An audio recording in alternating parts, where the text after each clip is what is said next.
जय जय राधा वल्लभ श्री हरिवंश।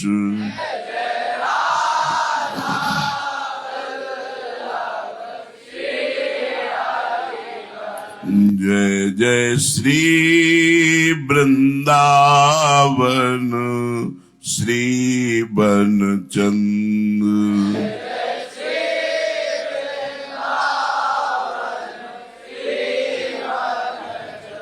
जय जय राधा वल्लभ गुरु हरिवंश।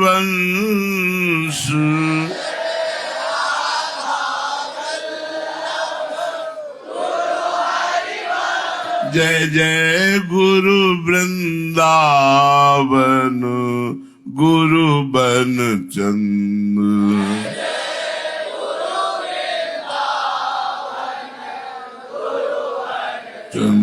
जय जय राधा वल्लभ श्री हरिवंश।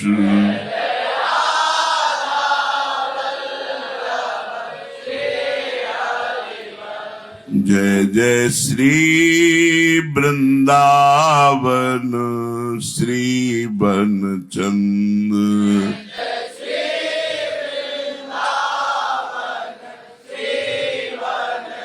श्री राधा वल्लभ लाल की जय।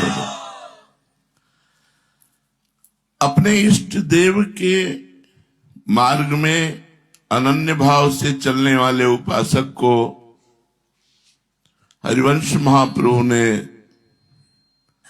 2 छंदों में उपदेश किया कि किसी अन्य देवी देवता ग्रह नक्षत्र आदि की उपासना का आश्रय नहीं लेना चाहिए। यदि हमारे इष्ट देव के चरणों में अनन्य भाव है तो किसी भी तरह से हम अपनी अनन्यता में दाग न लगने दें कि हमें कोई पीड़ा हुई, कोई कष्ट हुआ तो हम किसी अन्य अनुष्ठान करवाएं। कोई भाई ज्योतिष शास्त्र के जो मर्मज्ञ जन हैं उनका कथन है कि जब ग्रह नक्षत्र विपरीत होते हैं तो बड़ा कष्ट और विपत्तियां देते हैं, और जब ग्रह नक्षत्र अनुकूल होते हैं तो सुख और संपत्तियां देते हैं। महाप्रभु ने दोनों बातों को वहम बताया। एक वहम मत है, यदि आप भगवान से विमुख हो तो चाहे जितने ग्रह नक्षत्र अनुकूल हो तुम्हारा मंगल नहीं हो सकता। यदि भगवान के सन्मुख हो तो चाहे जितने ग्रह नक्षत्र विपरीत हो तुम्हारा अमंगल नहीं कर सकते। ये बात 2 छंदों में महाप्रभु हरिवंश चंद्र जी ने वर्णन किया। कहा 12 चंद कृत स्थल मंगल बुद्ध विरुद्ध सुरु गुरु बंक यदि दशम भवन भृगुसुत मंद सुकेतु जन्म के अंक अष्टम राहु चतुर्थ दिवामणि तो हरिवंश करत न संक जो पै कृष्ण चरण मन अर्पित तो करी है कहा नवग्रह रंक। जो पै कृष्ण चरण मन अर्पित तो महाप्रभु कह रहे हैं कि जैसे ज्योतिष शास्त्र में जन्म कुंडली बनाई जाती है, अब कुंडली में 12वें में चंद्रमा है, 12 माने 12, 12वें में चंद्रमा है। ये अपना प्रभाव दिखाते हैं किन पर? जो भगवान की शरण में नहीं है। ऐसा नहीं कि इनका प्रभाव नहीं, पर भगवान की शरण में नहीं है उन्हीं पर इनका प्रभाव पड़ता है। जो भगवान की अनन्य शरण में है। वो स्वामी तुलसीदास जी ने कहा है, शुक्र शनि और राहु केतु सब क्षण में हुई है तेरे चेरो, और जानकी नाथ सहाय करे तो कौन बिगाड़ सके नर तेरो। महाप्रभु हरिवंश चंद्र जी कहते हैं ये सब विपरीत हो। 12वें में चंद्रमा हो, चौथे में मंगल हो, बुध विरुद्ध हो, गुरु बृहस्पति वक्री हो, 10वें में शुक्र हो, केतु और शनि लग्न में हो, 8वें में राहु हो, चौथे में सूर्य पड़े, सर्वनाश हो जाए। सर्वनाश का योग है ये। तो हरिवंश करत ना संक, जो पे कृष्ण चरण मन अर्पित, तो करिए का नवग्रह रंक। 12वें में चंद्रमा, चौथे में मंगल, बुध विरुद्ध, बृहस्पति भी वक्री, 10वें में शुक्र केतु और शनि लग्न में, 8वें में राहु, चौथे में सूर्य पड़े तो सर्वनाश का खेल हो जाता है। भारी विपत्ति, भारी दुख। हरिवंश महाप्रभु कहते तो भी शंका करने की जरूरत नहीं है। क्यों? क्योंकि जब श्री कृष्ण के चरणों में मन अर्पित हो चुका है, आप श्री कृष्ण के हो, तो ये नवग्रह आपका कुछ नहीं बिगाड़ सकते। रंक माने गरीब, बेचारे नवग्रह क्या बिगाड़ सकते हैं जब अखिल लोक ब्रह्मांडाधिपति पर ब्रह्म परमात्मा भगवान श्री कृष्ण से तुम्हारा अपनापन है, तो बेचारे नवग्रह क्या बिगाड़ सकते हैं। अब इसके विपरीत में कहते हैं, भानु दशम जन्म निशापति, मंगल बुद्ध शिवस्थली के, जो गुरु होए धर्म भवन के, तो भृगुनंद सुमंद नवी के, तीसरो केतु समेत विधुग्रस, तो हरिवंश मन क्रम फीके, गोविंद छाड़ी भ्रमंत दसों दिस, तो करी है का नवग्रह नीके। यदि 10वें में सूर्य हो, जन्म में चंद्रमा हो, जन्म के अंक में, मंगल और बुध 11वें पे हो, और 9वें में बृहस्पति विराजमान हो, और शुक्र भी 9वें अच्छे स्थान में हो, 11वें में शनि और राहु, केतु तीसरे स्थान में हो, तो बड़ा शुभ होता है। तो महाप्रभु कहते हैं यदि गोविंद के चरणों का आश्रय नहीं लिए हो और ये सब ग्रह तुम्हारे अनुकूल है, तो 10 दिशाओं में भटक लो, मंगल नहीं हो सकता। रुपया पैसा संपत्ति अनुकूलता ये सब मिलने पर भी तुम जलोगे, अशांत होगे, दुर्गति को प्राप्त होगे। क्योंकि सदगति और शांति और आनंद तो भगवान गोविंद के चरणारविंद के आश्रय में है। तो 2 छंद में महाप्रभु ने सिद्धांत में वर्णन किया। एक में कहा यदि सब ग्रह विपरीत है और कृष्ण के चरणों का आश्रय है, तो तुम्हें चिंता नहीं करनी है, गरीब नवग्रह तुम्हारा क्या बिगाड़ लेंगे।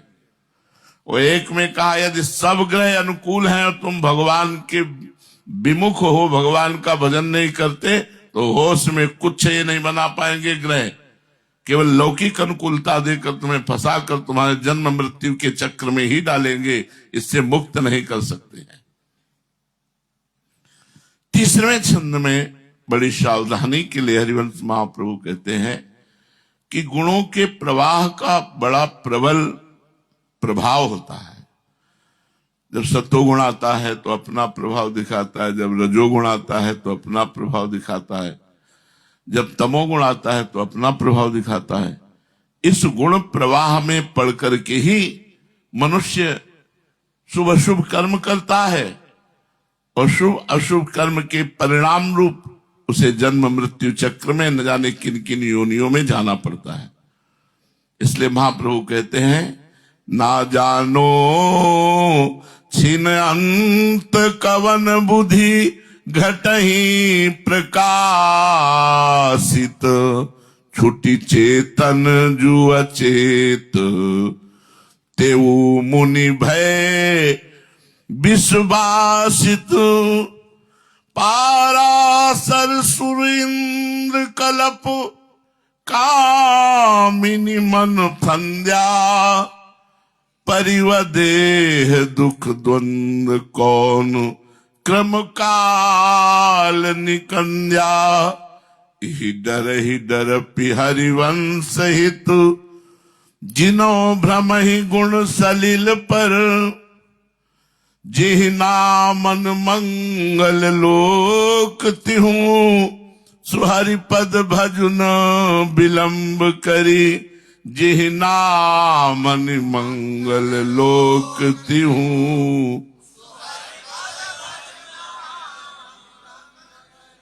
ऊपर बताया कि ग्रहों का प्रभाव, कुप्रभाव, इससे हमारा कोई संबंध नहीं है। तीसरी छंद में गुणों के प्रवाह से बचने का उपाय महाप्रभु बता रहे हैं। ना जानो छिनंत कवन बुद्धि घटे प्रकाशित। ये नहीं जाना जा सकता कि एक क्षण में हमारी बुद्धि का क्या रूप निकल आएगा। क्षण खत्म होते होते बुद्धि क्या निर्णय कर देगी, नहीं जाना जा सकता। छुट चेतन जो अचेत, तेऊ मुनि भय विश्वासित। जो मुनिगण साधना करते करते अचेत माने समाधि को प्राप्त हो गए, छुट चेतन, शरीर की चेतना से मुक्त, शरीर की चेतना से मुक्त समाधि को प्राप्त हो गए, क्षण बदला तो वो भी विषय विष से व्याप्त हो गए। जो समाधि को प्राप्त महापुरुष है, छुट चेतन जो अचेत, जो इस चैतन्य जगत से, चैतन्य देह से मुक्त होकर अचेतन समाधि को प्राप्त हो गए, उनके ऊपर भी जब प्रभाव पड़ा तो वो भी विषय रूपी विष से व्याप्त हो गए। ये विष है, विषय विष है। अब उदाहरण देते हैं, बड़े त्यागी महात्मा और बड़े ज्ञानी महात्मा पाराशर जी का। पाराशर जी महाराज इतने बड़े ज्ञानी महात्मा है कि जिस समय विश्वामित्र जी ने वशिष्ठ जी के 100 पुत्रों को मरवा डाला द्वेष में, लेकिन वशिष्ठ जी ऐसे महापुरुष विश्वामित्र से कदापि द्वेष नहीं किया। वशिष्ठ जी को अपने देह से वैराग्य बहुत ज्यादा हो गया कि अब क्या, पूरी गृहस्थी चौपट हो गई, 100 के 100 पुत्र मारे गए, अब मैं प्राण त्याग देता हूं। तो जल में डूबे, पंचभूतों के सामर्थ्य नहीं कि उनके शरीर को नष्ट कर सके, तो जल में भी वो जीवित रहे। वायु बंद एकांत स्थान में भी गए, वहां भी जीवित रहे। अग्नि में बैठ गए तो रोम भी नहीं जला। पूर्ण प्रयास किया, लेकिन किसी पंचभूत ने उनके शरीर को नहीं छोड़ा।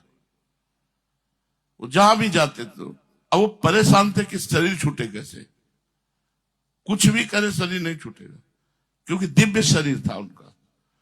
तो पीछे से वेद ध्वनि सुनाई दी, पीछे मुड़कर देखा, कौन? तो उन्होंने कहा आपकी पुत्र वधू शक्ति की पत्नी। शक्ति महाराज बड़े पुत्र थे वशिष्ठ जी के, तो उनका ये वेद ध्वनि कहां से सुनाई दी? कहा आपका पौत्र गर्भ में विराजमान। तो कहा पहले बता देती तो मैं मरने की चेष्टा ही क्यों करता, मैं तो सोच रहा था मेरा वंश ही नष्ट हो गया। बड़ी प्रसन्नता हुई। वही गर्भस्थ शिशु पाराशर जी थे, इतने वेदज्ञ कि गर्भ से ही वेद स्तुति प्रारंभ किए हुए थे। एक लंगोटी और एक कमंडल व्याघ्र चर्म के सिवा और कुछ नहीं पा सकते थे, इतने विरक्त थे, विरक्त की चरम सीमा।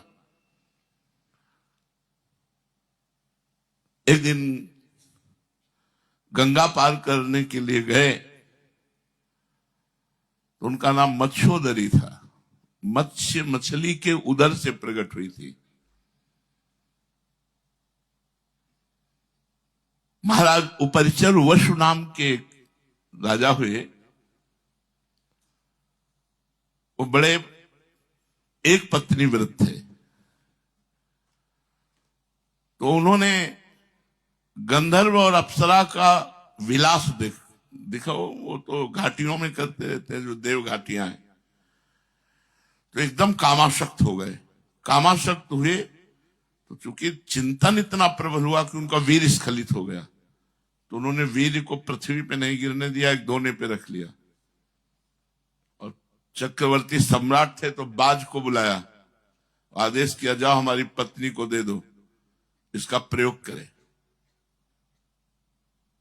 वो बाज लिया जा रहा था, दूसरे बाज ने समझा कि कुछ तो आक्रमण किया, तो वो जल में गिर गया। उसको मछली ने पिया। तो उस वीर से बड़ी ही सुंदरी कन्या, जिनका आगे चल करके नाम सत्यवती हुआ, उनको मत्स्योदरी कहा गया। तो मछली के गर्भ से प्रकट होने के कारण उनके शरीर में मछली की सी दुर्गंध आती थी, पर कमल नैनी बहुत सुंदरी थी। पाराशर जी महाराज भगवान के ही अंश से प्रकट हुए महापुरुष हैं। नाव चलाने के लिए पिता जलपान करने चले गए तो सत्यवती मत्स्योदरी को ही तो बैठी हुई थी। पाराशर जी अपना व्याघ्र चर्म लंगोटी कमंडल नाव में बैठे, ले चलो उस पार, जो आ गया उस पार, फिर इस पार ले चलो। तो जिस पार से लाई थी फिर उस पार ले गए, फिर ले चलो उस पार। तो महाराज आपको जाना कहां है? कहा जाना नहीं, मैं तुम्हें देख करके ऐसा लगता है मैं तुम्हारे साथ भोग करूं। तो कहा महाराज मैं आपकी आज्ञा का अक्षरशः पालन करती, आप ब्रह्म ऋषि हैं, मैं आपकी आज्ञा को नहीं टाल सकती, पर मेरे शरीर से दुर्गंध आती है। जाओ, आज के बाद 1 योजन सुगंध फैलेगी। तो उनका नाम पड़ा योजन गंधा। 1 योजन का मतलब होता 4 कोस। जहां होगी तो 4 कोस से सुगंध फैल जाएगी शरीर से। तो महाराज मेरी अवस्था नवीन है, अभी 16 वर्ष की है। आप सहवास करेंगे तो क्या कोई राजा मुझे स्वीकार कर, कोई पति मुझे स्वीकार करेगा? तो उनका पति नहीं, चक्रवर्ती सम्राट स्वीकार करेगा। अब ब्रह्म ऋषि उनके पास माल है तपस्या का, जो बोल सो ले। पति साधारण नहीं, चक्रवर्ती सम्राट स्वीकार करेगा। तो महाराज आप महान तपस्वी हैं, जब आप हमसे सहवास करेंगे तो आपका वीर हमारे उदर में जाएगा, तो 9 महीना गर्भ रहेगा, कैसे कोई स्वीकार करेगा? बोले तुरंत पैदा होगा, सहवास करते ही पैदा होगा, गर्भ नहीं धारण करना पड़ेगा। अब क्या समस्या है? बोले महाराज दिन है, चुटकी बजाई कोहरा छा गया, आदमी को आदमी ना दिखाई दे। बोले अब राजी? बोले महाराज आपकी तो दासी हूं, आप जैसा। सहवास किया, सहवास करते ही बोले ना उस पार ले चलो। तो जाकर के नदी के बीच में एक द्वीप, उस द्वीप में नाव खड़ी की। वहीं भगवान श्री कृष्ण द्वैपायन व्यास देव जी का प्रादुर्भाव हुआ। पाराशर और सत्यवती के सहयोग से जगत का मंगल करने के लिए स्वयं भगवान ने अवतार धारण किया। श्री कृष्ण द्वैपायन व्यास देव जी का प्रादुर्भाव हुआ। ये नहीं कि प्रकट होकर रोए हो, हाँ, वो भी हाथ जोड़कर प्रणाम किए, बोले माते जब कभी आपको आवश्यकता हो तो आज्ञा करना है, पुत्र आपकी सेवा में उपस्थित होगा। पिता के साथ चल दिए, पिता अपनी तपस्या में, अपनी तपस्या में। महाप्रभु उदाहरण करते हैं कि इतने बड़े त्यागी पाराशर जी, और वो तो भगवान के पिता हैं, पर लीला तो बनी ना। तो बोले त्यागी होने पर ऐसा हो सकता है क्या? विलासिता की चरम सीमा हो तो वो कहीं भ्रष्ट हो सकता है क्या? भाई खूब भोग है, भोग रहा हो, काहे को भ्रष्ट होगा? तो इंद्र का उदाहरण दिया। त्यागियों में सर्वश्रेष्ठ पाराशर जी और भोगियों में सर्वश्रेष्ठ त्रिभुवनपति देवराज इंद्र। बोले पाराशर सुर इंद्र कलप कामिनी मंथन्या। देवराज इंद्र एक बार महात्मा गौतम जी का यश प्रकट हुआ तो मिलने के लिए गए। तो गौतम जी की पत्नी अहिल्या उस स्वागत के लिए देवराज इंद्र के सामग्री में, जो ही अहिल्या पर दृष्टि पड़ी, देवराज इंद्र तो बावरे बन गए। अप्सराओं का स्वामी है कि एक अप्सरा भेज दे तो बड़े से बड़ा मुनि, ऋषि मुनि भी विचलित हो जाए। ऐसा उर्वशी, रंभा, मेनका एक से एक अप्सराओं का स्वामी है। लेकिन जब अहिल्या जी को देखा तो तपोमूर्ति, तेजोमयी, वो सुंदर रूप, वो यौवन, महात्मा की पत्नी, गौतम ऋषि की पत्नी। अब इतना मन कामी हो गया कि अब त्रिभुवनपति, अब कोई साधारण होता तो आज्ञा कर देते, आज्ञा करे तो भस्म कर दे। गौतम ऋषि है, आज्ञा करे तो भस्म कर दे। प्रणाम नमस्कार हुआ हो तो अब उसने विचार किया कि कैसे कैसे अहिल्या को प्राप्त करे। तो अहिल्या कोई साधारण नारी तो है नहीं कि त्रिभुवनपति देख के रीझ जाएंगी। तो एक महात्मा की पत्नी है, वो भी संयमित है। प्रातः 4 बजे गंगा स्नान करने के लिए गौतम ऋषि जाते थे। जग तो प्रायः 2 बजे जाते हैं सब महात्मा जन, पर स्नान आदि फिर 3-4 के बीच में करते हैं। जे ही वो गए सो गौतम ऋषि का रूप धारण किया और वापस वैसे स्नान की मुद्रा में वापस। और 2 बजे रात्रि के, वहां उस समय घड़ी थी नहीं, मुर्गा बोला। अब देवराज इंद्र है तो ऐसे ही लीला रची। उनको लगा 4 बज गए, आज सो कैसे गए? वो जल्दी से भागे तो इधर ही गौतम ऋषि का रूप रख करके। तो अहिल्या जी ने पूछा, आज भगवान वापस कैसे आप आ गए? तुरंत गए और वापस आ गए। तो उनका आज हमारा सहवास करने का मन है। तो भगवान ऐसा कैसे हो सकता है? ब्रह्म मुहूर्त का समय है और आप इस समय तो ब्रह्म चिंतन में रहते हैं, आपको इस समय सहवास करने की, बोले प्रश्न की जरूरत नहीं है। तो गौतम ऋषि के रूप में थे, वो राजी हो गई। उसने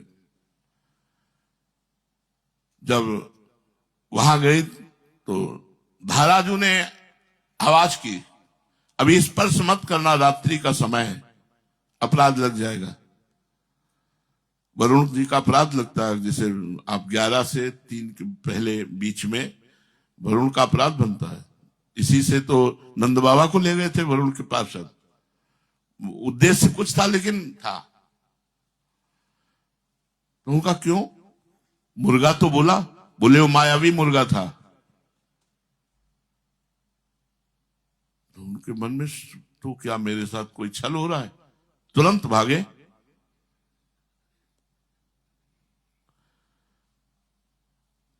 तो ये देवराज इंद्र सहवास करके निकल ही रहे थे गौतम ऋषि के रूप में। दृष्टि डाली, धूर्त कौन है तू?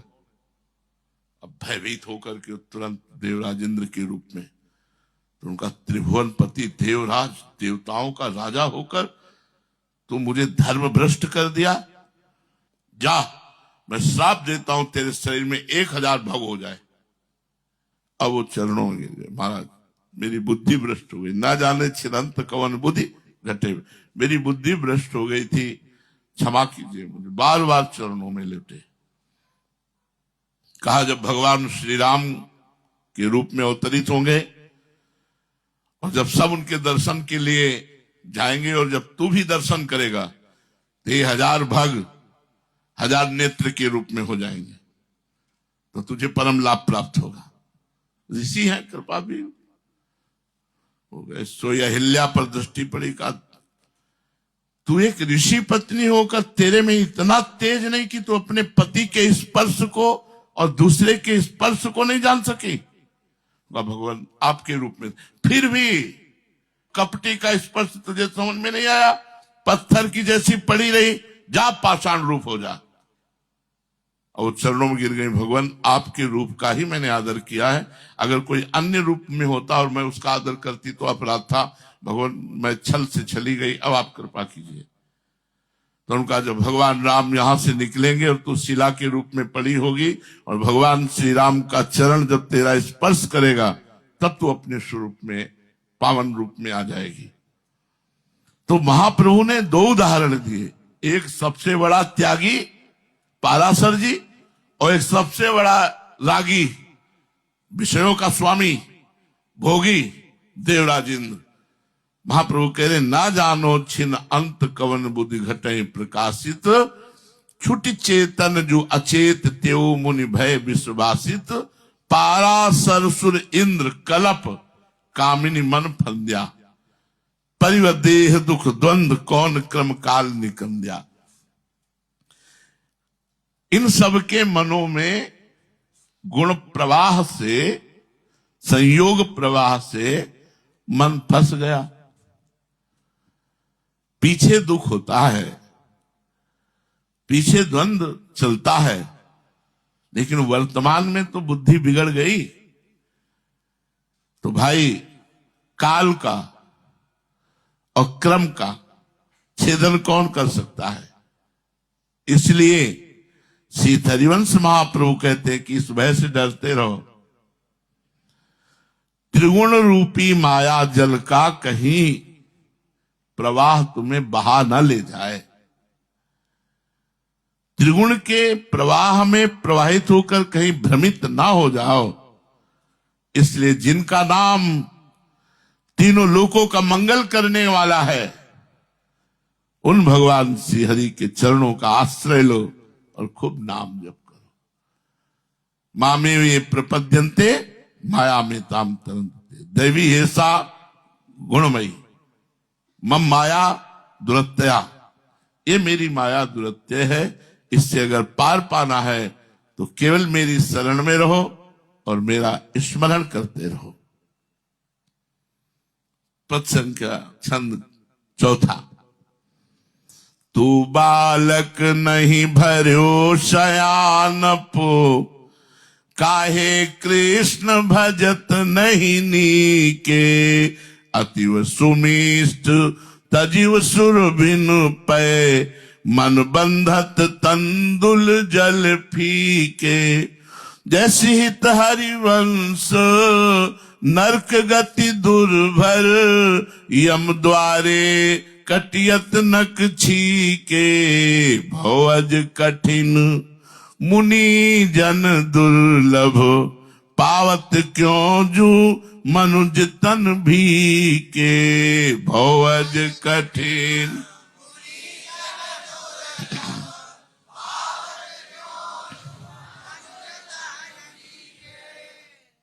तू बालक नहीं है, बड़ा चतुर है यार। तू बालक नहीं, भर्यो सयानप, बड़ी चतुरता भरी है। बालक नहीं, होश में हो जा। क्यों ठीक से श्री कृष्ण का भजन नहीं करता? तू बालक नहीं। बालक हो जाए तब तो बात बन जाए, बालक ही तो नहीं हो पा रहा। बालक का क्या, न मुझे कोई ज्ञान है, ना कोई करने की सामर्थ्य, बस मैं आपका बच्चा हूं। तो कई बच्चा के पेट और घट करे विनाशन। बच्चे बनना तो कठिन है, चतुरता हट जाए, ये बुद्धि हट जाए। तू बालक नहीं भर्यो सयानप, काहे कृष्ण भजत नहीं नीके। तू बालक नहीं है, सयानप से भरा हुआ, चतुरता से भरा हुआ है। श्री कृष्ण को तू अच्छी प्रकार से क्यों नहीं भजन करता? ठीक से भजन क्यों नहीं करता? देखो, गाय का दूध और चावल का धोवन एक जैसा ही दिखाई देता है, लेकिन बड़ा अंतर होता है। भगवदानंद और विषयानंद एक जैसा ही लग रहा है, लेकिन बड़ा अंतर होता है। जैसे गाय के दूध में और चावल के धोवन में। अतिव सुमिष्ट तजीव सुरभिन पे, जो भगवान का भजन है वो क्या है? अति सुमिष्ट कामधेनु का दूध है। और जो संसार के भोगों का सुख है वो क्या है? मन बंधत तंदुल जल फीके, चावल के धोवन। संसार के भोगों की तरफ जो मन बुद्धि दौड़ाना है वो चावल के धोवन का है। और जो भगवान के भजन का आनंद है वो अति सुमिष्ट सुरभिन पे कामधेनु का दूध है। कामधेनु के दूध को छोड़ करके चावल का धोवन पीना चाहता है तो बालक नहीं है, बड़ा चतुर है। होश में हो जा, ठीक से श्री कृष्ण का भजन कर। नहीं तो जैसी हरिवंश नरक गति दुर्भर, यम द्वारे कटियत न छीके। सीत हरिवंश महाप्रभु कहते हैं कि नरक की गति अत्यंत कठिन है। यमराज के यहां छींकने का भी हिसाब किताब है। नाक काट ली जाएगी, छींकने पर भी नाक काट ली जाए, एक एक क्रिया का हिसाब है। अरे बहुत सावधानी की जरूरत है। मतलब यहां इशारा दे रहे हैं कि एक छोटी सी क्रिया का भी परिणाम है।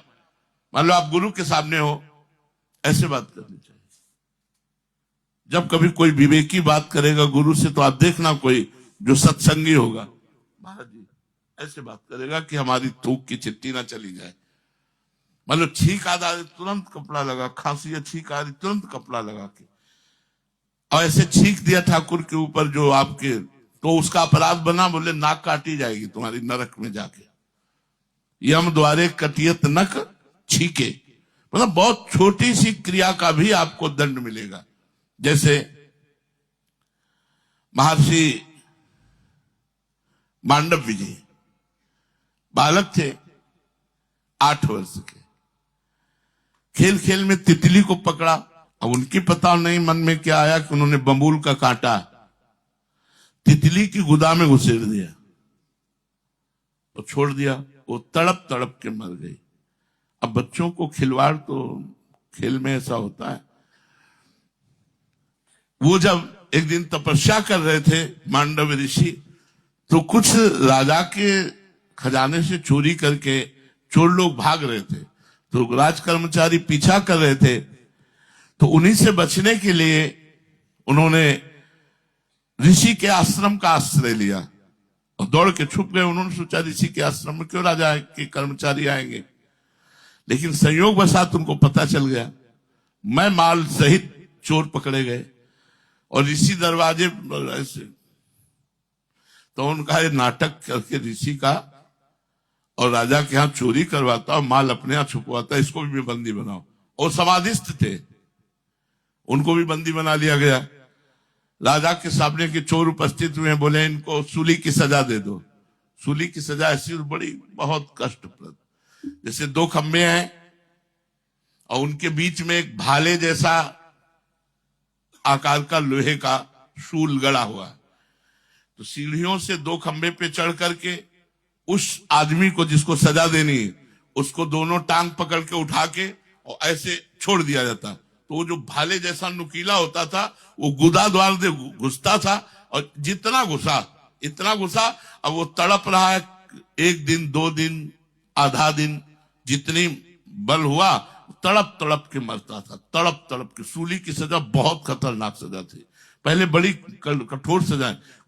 तो जो अपराधी थे वो तो मर गए, जब उनके गुदा द्वार में सूली घुसी मांडव ऋषि की तो समाधि भंग हुई। उन तुरंत पद्मासन लगा लिया सूली के ऊपर, बैठ गए।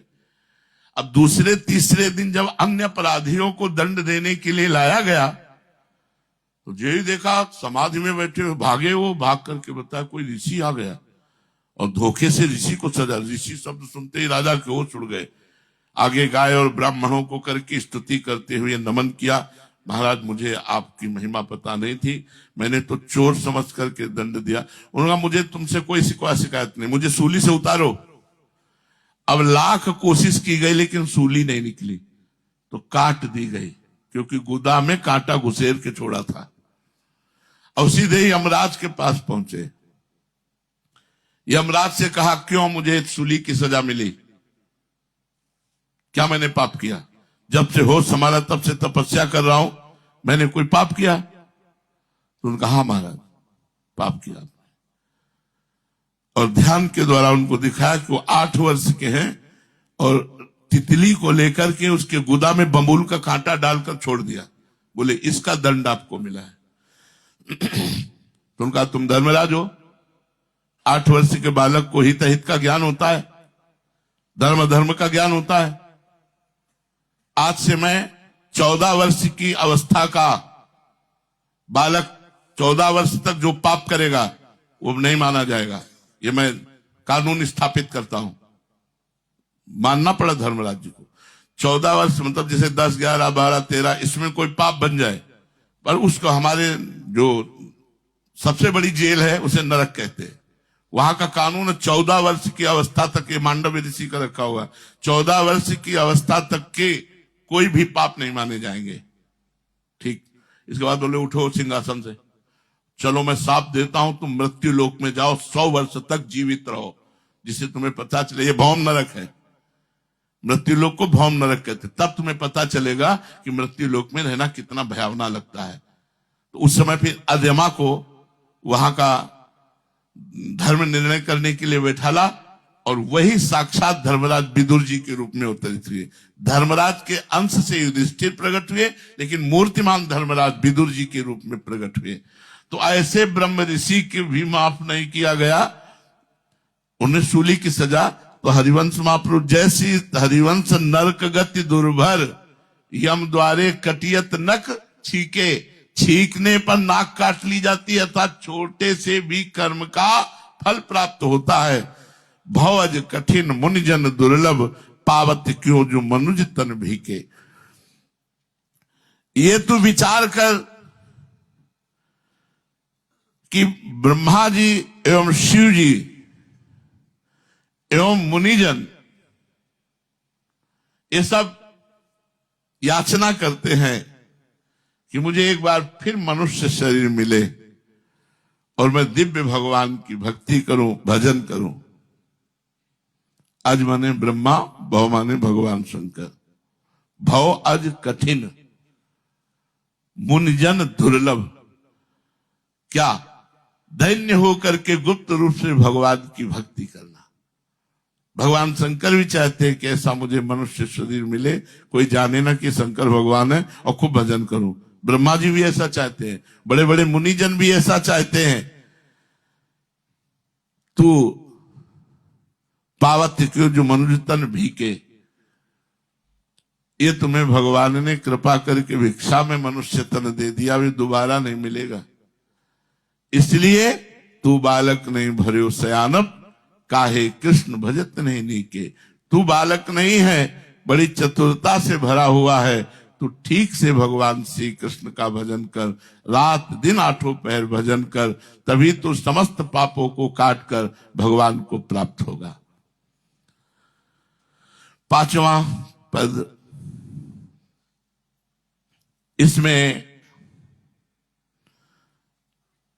2 प्रकार का श्रृंगार रस माना जाता है, संयोग और वियोग। भक्ति रस क्षेत्र में कुछ लोग विरह को अधिक महत्व देते हैं और इसके बिना श्रृंगार रस की पुष्टि असंभव मानते हैं। ये लोग गोपियों को परकिया नायिका मानकर श्री कृष्ण से उनके वियोग का गान करके सुखी होते हैं। वियोग चाहिए। इसके विपरीत कुछ लोग संयोग को श्रृंगार का पूर्ण स्वरूप मानते हैं, जिसमें किशोरी जी सहित अन्य गोपीजनों को स्वकीय नायिका मानकर उनके श्री कृष्ण के साथ मिलन का गान करते हैं। महाप्रभु हरिवंश चंद्र जी ने दोनों को अधूरा कहा है। श्रृंगार रस के परिपाक के लिए संयोग और वियोग दोनों ही चाहिए, लेकिन नष्ट हुए बिना। जैसे वियोग तो अंक स्थिति पितैते किमपि प्रलापम भा मोहने, और संयोग का वर्णन तो है ही। हिताचार्य जी ने इन दो कुंडलियों में चकई और सारस का उदाहरण दिया और अपूर्णता सिद्ध की दोनों की।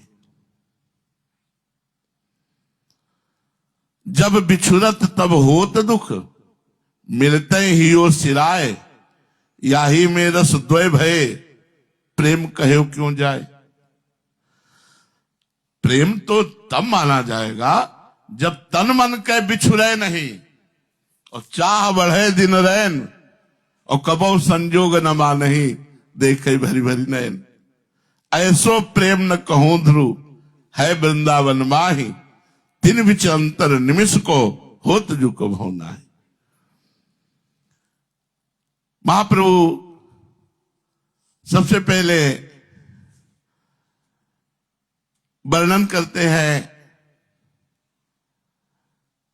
दोनों प्रेम की भर्त्सना करते हुए इसमें वर्णन किया है। पहले चकई का, चकई प्राण जो घट रहे, पिय बिछुरंत निकज, सर अंतर अरुकाल निशि, तरफ तेज घन गज, तरफ तेज घन गज, लज तुहि बदन न आवे, जल विहोन करि नैन, भोर की भाई बतावे। जैसे हित हरिवंश विचारी, बाद अस कौन जुबकई, सारस यह संदेह, प्राण घट रहे जो चकई। सारस चकई के प्रेम की भर्त्सना करते हुए कहता है कि चकई, प्रीतम के बिछुड़ने पर निरर्थक बने हुए तेरे प्राण शरीर में कैसे रह जाते हैं, क्योंकि सारस जीवित नहीं रहता।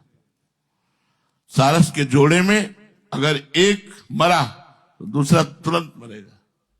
कभी सारस एक नहीं होता, वो जोड़े से होता है। वो कह रहा चकई रात्रि में नहीं मिलती। भरत जी के चरित्र में आता है,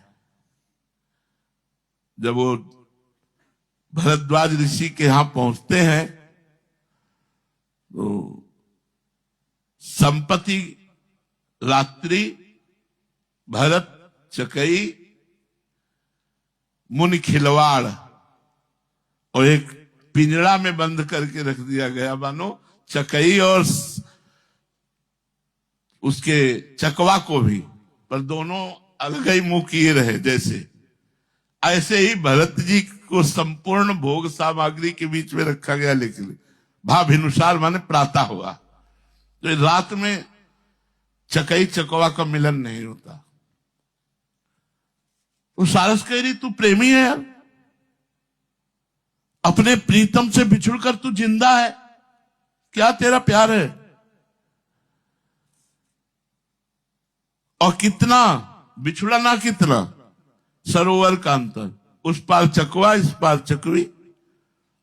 काल रात्रि, बिजली चमक रही, मेघ गर्जना कर रही, फिर तू अपने प्रीतम से रात्रि में न मिलकर सुबह जाकर के मिलती है। ये कैसा प्रेम प्रदर्शन है। इतने समय तक वियोग झेल रही है, क्या तुझे अपने इस व्यवहार पर लज्जा नहीं आती कि तू अपने प्रीतम से बिछुड़ते ही मर क्यों नहीं गई। हरिवंश महाप्रभु कहते हैं, सब विचार कर कौन व्यर्थ में बकवास करे। नित्य संयोगी सारस के मन में तो ये संदेह है कि वियुक्त होने पर चकई के प्राण उसके शरीर में रहते ही कैसे, इसका मतलब इसमें प्रेम की कमी है। अब चकई सारस को कहती है, सारस सर बिछुरंत को, जो पल सहे शरीर, अग्नि अनंग जुती वखे तो जाने पर पीर, तो जाने पर पीर, धीर धरि सकहि वज्र तन, मरत सार सही फूट पुनिन पर चोजु लहित मन। जैसे हित हरिवंश विचारी प्रेम बिरहा बिनु वारस, निकट कंत नित रहित मरम का जाने सारस। सारस के आक्षेप को सुनकर चकई अपने मन में विचार करती है कि सारस का शरीर यदि सरोवर के अंतर को एक क्षण के लिए भी सहन कर ले, और उसकी पत्नी जो सारसी है लक्ष्मणा है, यदि वो काम की अग्नि का कठिन अनुभव करना पड़े तो उसे पता चले कि प्रेम किसे कहते हैं। बात समझ में आ रही? थोड़ा अंतराय हो और मिलन ना हो और पति से मिलने की प्रबल इच्छा हो और फिर उसे रात भर ठहरना पड़े तो पता चले प्रेम किसे कहते हैं, विरह किसे कहते हैं, सहन करना। तब वो पराई पीड़ा को जान सकता है। इस स्थिति में कोई वज्र के समान कठोर शरीर वाला ही धैर्य धारण करता है। ये सारस क्या जाने प्रेम करना, ये तो बिछुड़ते ही मर जाता है। सारस से चकई के प्रेम को संशयपूर्ण बताया और चकई से सारस के प्रेम को। यह क्या जाने जो रात भर अपने प्रीतम का वियोग नहीं सह सकता, एक क्षण में मर जाता है। अरे विरह का अनुभव प्राप्त करने का अवसर मिला था तो वज्र के समान हृदय धारण करके अपने प्रीतम के लिए जीती तड़पती तो जानती कि प्रेम है। श्री हरिवंश महाप्रभु कहते हैं प्रेम विरह के बिना श्रृंगार रस की स्थिति संदेहास्पद है। अर्थात इसका भी संदेह और उसका भी संदेह, सही प्रेम का जो स्वरूप है वो तन मन के बिछुरे नहीं और चाह बढ़े दिन रैन, कबो संयोग न मानहि देखे भरी भरी नैन। 7वां, तय भाजन कृत जटित विमल चंदन कृत ईंधन, अमृत पूरिति मध्य करत सर सपुखल रिंधन, अद्भुत धर पर करत कष्ट कंचन हलवाहत, बार करत पावार मंद भुवन विष चाहत, जैसे हित हरिवंश विचारी कै, मनुज देह गुरु चरण गही, सकहि तो सब पर पंच तजी, कृष्ण कृष्ण गोविंद कही। जैसे हित हरिवंश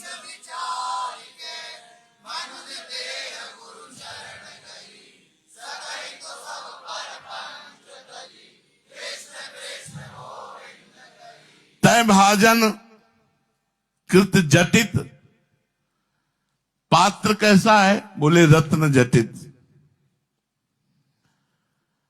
विमल चंदन कृत ईंधन, ये निर्मल पात्र जो रत्न जटित है, इसको कहां किस आग पे रखा गया? बोले चंदन की लकड़ी लगाई गई। ईंधन क्या है आग जलाने का? चंदन। और भरा क्या इस पात्र में? वैसे अमृत, जैसे पानी में उबाला जाता ना, और उबाल क्या रहा है? सरसों की खली। सरसों का तेल निकल जाने के बाद जो बचता है उसे खली कहते हैं।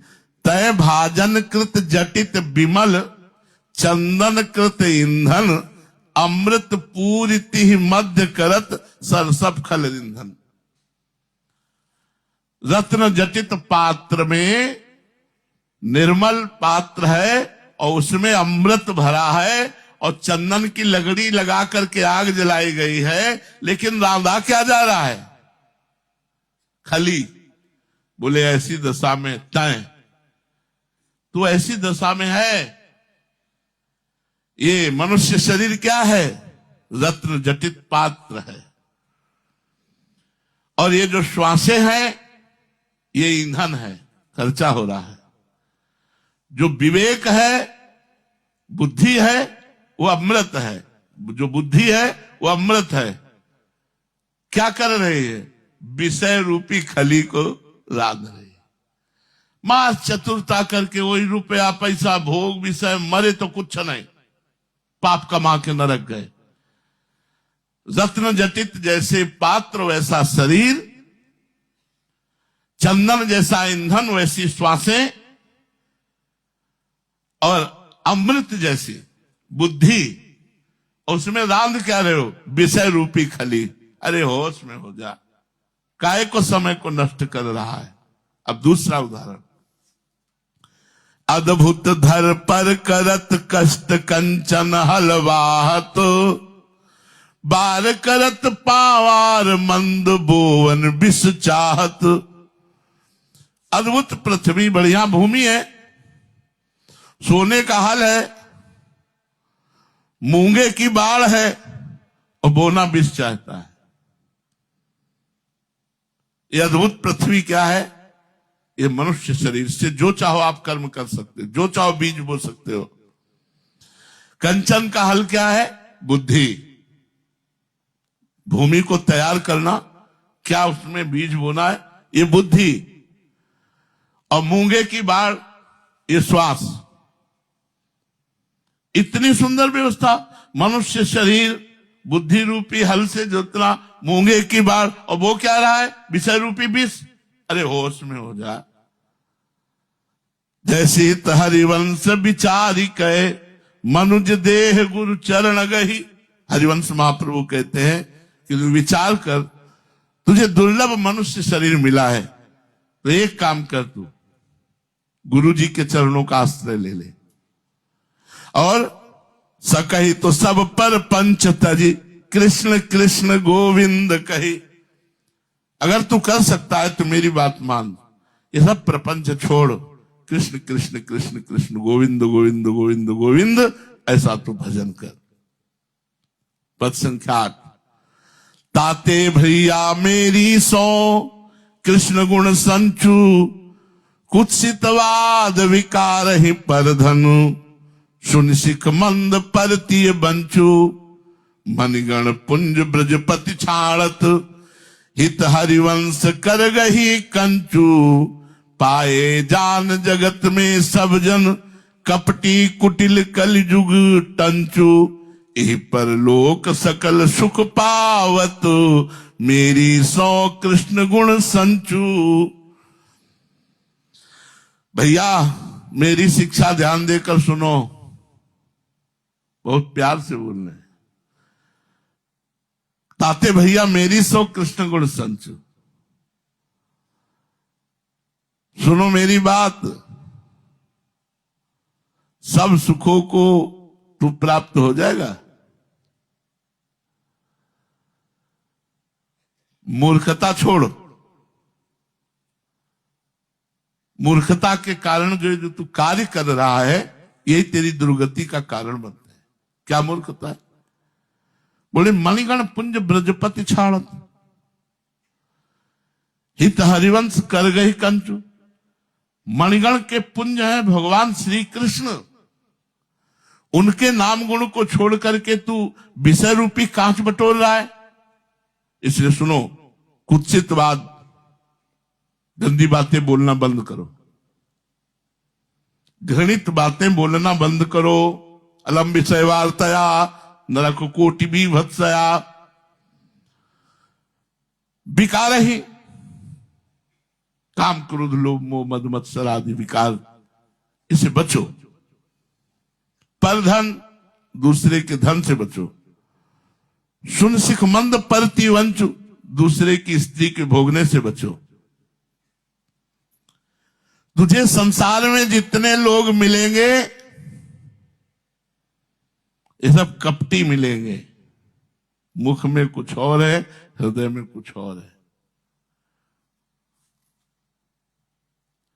मैं कसम दिला के कहता हूं, श्री कृष्ण के गुणानुवाद से तुझे सब सुख प्राप्त हो जाएंगे। इन संसार के लोगों पर विश्वास मत करो, ये कपटी लोग हैं, कलयुगी हैं। ये कहते कुछ है और करते कुछ है।